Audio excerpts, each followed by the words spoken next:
Selamat pagi saudara sekalian. Sebelumnya kemarin rasanya saya lupa saya lupa untuk memberikan informasi kalau mungkin hari ini doa pagi kita akan lebih awal selesai karena saya harus ke Cibubur. Biasanya jam 5 saya jalan. Tetapi karena doa pagi ini saya jalan mungkin 6 kurang 15. Saudara, sudah menjadi satu hal yang normal bagi kita untuk memiliki perasaan Allah atas segala hal. Untuk memiliki perasaan Allah dalam segala hal. Tentu sebagai seorang manusia, saudara, kita punya perasaan. Tentu sebagai manusia kita punya pemikiran atau penilaian atas suatu hal atau suatu kejadian.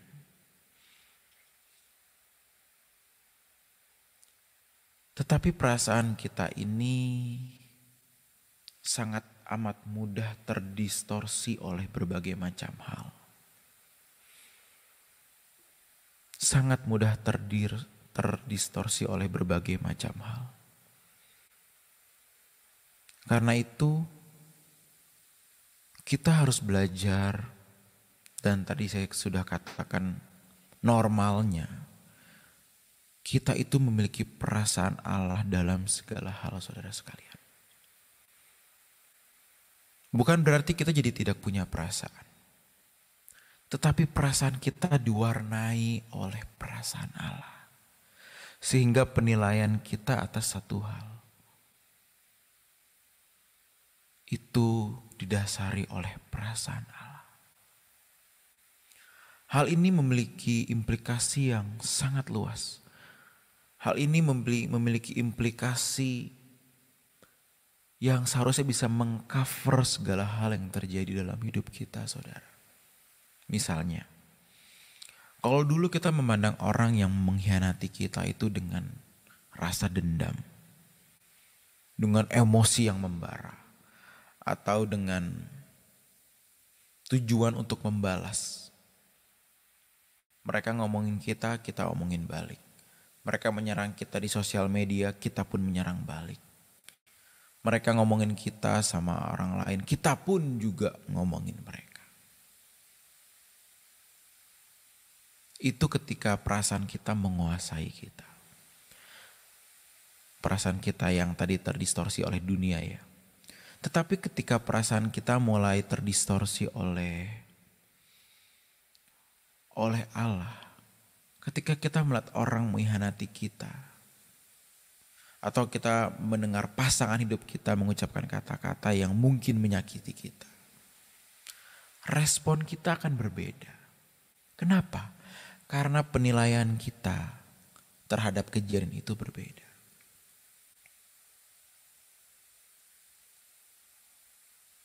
Penilaian kita atas orang itu menjadi berbeda. Yang akan memberikan output, respon kita pun akan berbeda. Nah, respon yang berbeda inilah yang merubah kita. Bagaimana kita menjadi terang, bagaimana menjadi berkat, tergantung respon kita yang keluar dari diri kita. Itu yang orang tangkap. Orang tidak menangkap atau orang tidak bisa membaca seberapa kita memahami doktrin. Orang tidak menangkap seberapa kita rajin doa pagi. Tetapi orang akan menangkap respon apa yang keluar dari diri kita ketika kita menanggapi satu hal, saudara sekalian. Ketika kita menanggapi satu hal, satu kejadian.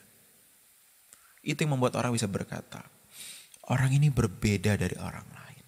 Nah, itu karena respon. Itu karena respon, saudara.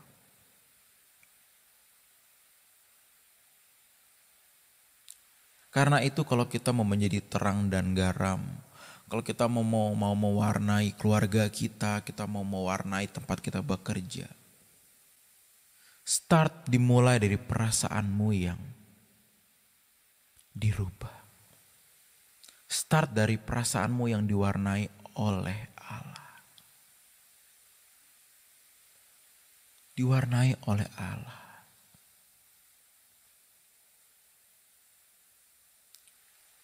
Ketika perasaan kita diwarnai oleh Allah, saudara, kita tidak akan bisa benci kepada orang lain. Bukan kita tidak mau, tetapi ya mungkin kita berawal dari rasa tidak mau. Tuhan, aku gak mau benci, aku tahu ini salah, aku gak mau benci. Nah, mungkin kita bisa mengawali dari sikap hati seperti itu. Aku gak mau benci sama orang ini, Tuhan. Aku tahu aku salah kalau aku benci. Tapi kenapa aku masih membenci dia ya? Itu sebuah sinyalemen yang bagus, saudara. Sebenarnya itu ketika berawal dari sikap hati seperti itu adalah suatu hal yang baik. Tuhan, aku gak mau marah, tapi kenapa aku marah ya? Nah, itu satu sinyal yang baik. Kenapa? Karena kita tahu warna mana yang sesungguhnya harusnya kita miliki. Kalau sebelumnya warna kita merah atau hitam, Tuhan, harusnya aku warnanya putih. Nah gitu. Itu satu sinyal yang baik. Karena kita sudah mulai melihat kemana aku harus merubah perasaanku. Jadi untuk saudara sekalian yang sedang memasuki proses ketidakpuasan terhadap hatimu sendiri, ketidakpuasan atas respon hidupmu yang salah, engkau tidak puas atas respon itu. Itu sudah menjadi satu sinyal yang baik. Itu tandanya Anda sudah berbakat serupa seperti Kristus. Dan kalau kita terus bertumbuh dari kita yang tidak mau salah, kita akan beralih pelan-pelan menjadi aku tidak bisa salah. Wah, ini hebat. Ini hebat. Dari aku yang tidak mau marah sampai aku tidak bisa marah. Dari aku yang tidak mau benci sampai aku tidak bisa benci. Kenapa? Karena warna hatimu berubah. Karena warna hatimu berubah. Hatimu diwarnai oleh perasaan Allah. Kenapa? Karena Allah tidak mungkin membenci orang lain. Allah tidak mungkin mendendam. Allah tidak mungkin memikirkan satu yang negatif, pembalasan untuk orang lain. Sikap hati itulah juga yang dimiliki Tuhan Yesus 2000 tahun yang lalu ketika Tuhan Yesus mau disalib. Tuhan berkata apa di kayu salib? Ampunilah mereka ya Bapakku. Mereka tidak tahu apa yang mereka perbuat. Nah itu dia. Mereka tidak tahu apa yang mereka perbuat. Mereka tidak tahu. Tuhan ketika disalib, disiksa sedemikian rupa.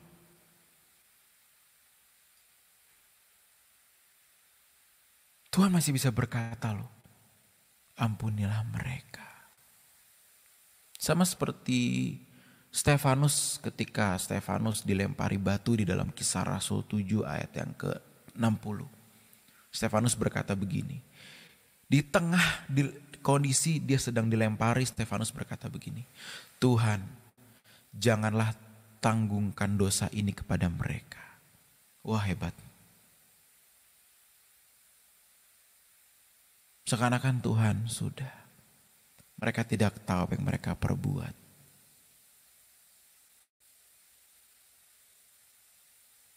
Dilempari malah minta mereka diampuni. Sekarang hari ini kita hanya diomongin di sosial media atau kita disindir oleh rekan kerja. Dendamnya minta ampun. Kita hanya disalib ketika kita naik mobil atau naik motor. Keselnya minta ampun. Ketika kita sedang memesan makanan di restoran dan kita kurang dilayani dengan baik. Mungkin orang yang melayani kita sedang marah, ada masalah keluarga, atau mungkin sedang datang bulan, jadi agak sedikit jutek sama kita. Agak sedikit kurang ramah sama kita. Keselnya minta ampun. Kamu kurang ajar ya, mana sini pemimpin kamu sini. Nggak sopan kamu. Ya, ini dilempari batu aja masih bisa berkata, sudah Tuhan, janganlah tanggungkan dosa ini kepada mereka. Ampuni mereka, mereka tidak tahu apa yang mereka perbuat.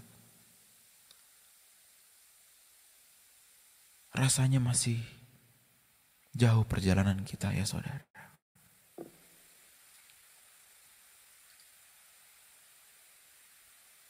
Kalau melihat kita hidup kita hari ini rasanya, aduh masih banyak hal yang harus kami capai ya Tuhan. Banyak hal yang harus aku rubah. Masih banyak warna yang mengotori hatiku dan aku harus mengubah semuanya menjadi putih. Masih ada merah, biru, hijau, pink, ungu, abu-abu, hitam dan semua warna lain. Dan aku harus merubahnya menjadi putih.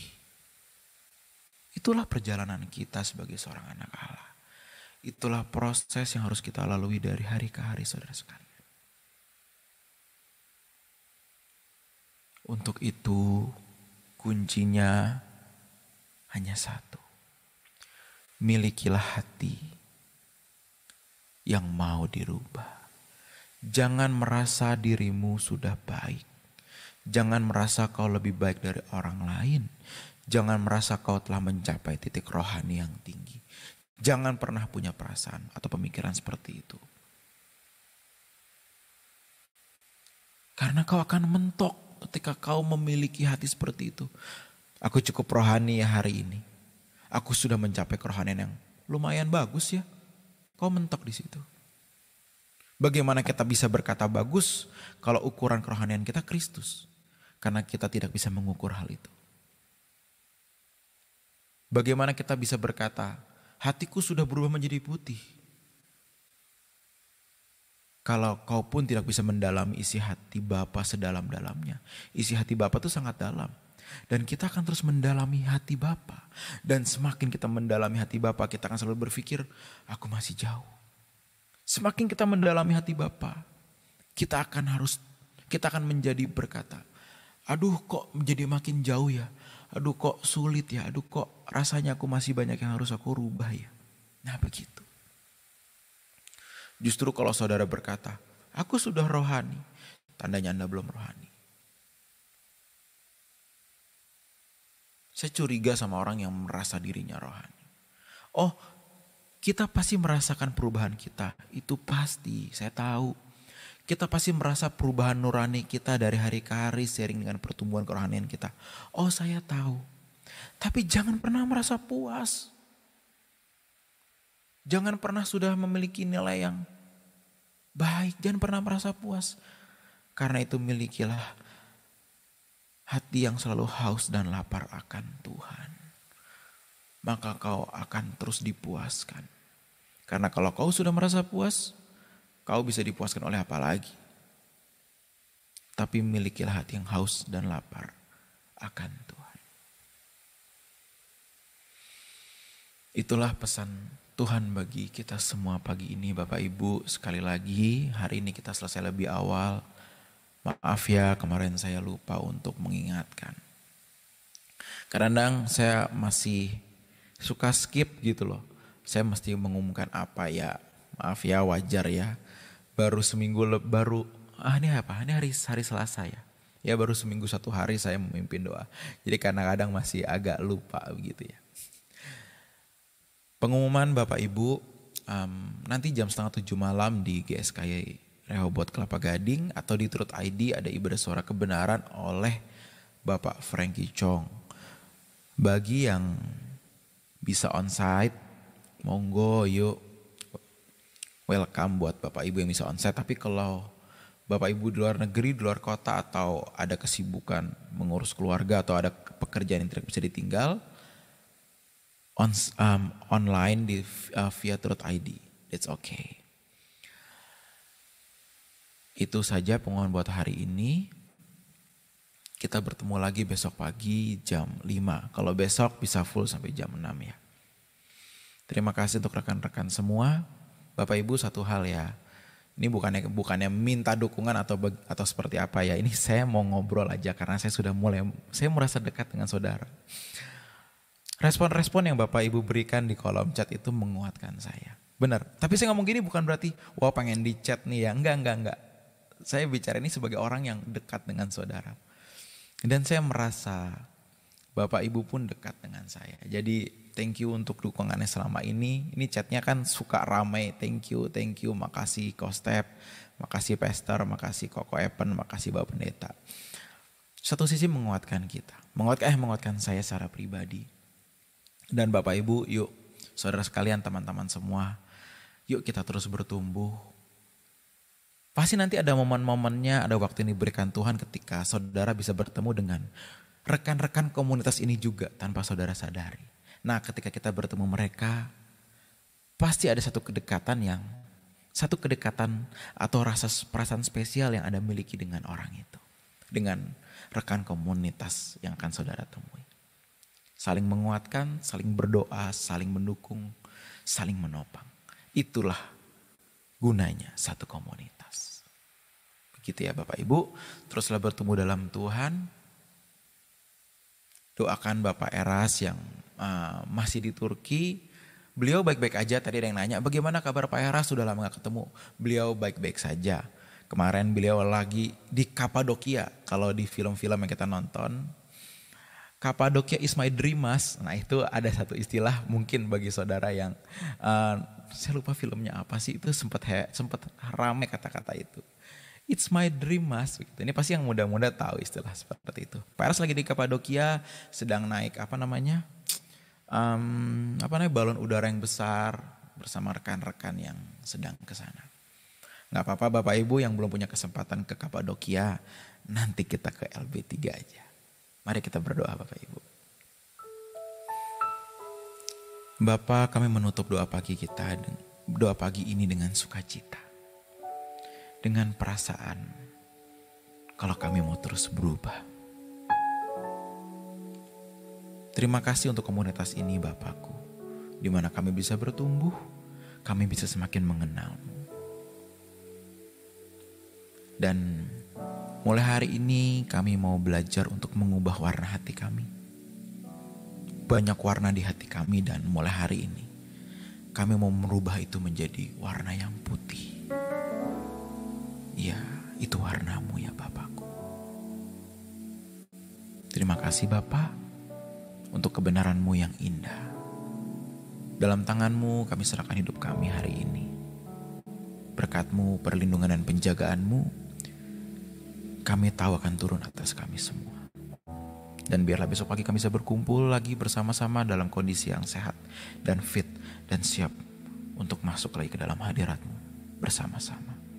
Terima kasih ya Bapa, hanya dalam nama-Mu kami berdoa dan mengucap syukur. Haleluya. Amin. Tuhan berkati Bapak Ibu sekalian. Sampai ketemu besok pagi. God bless.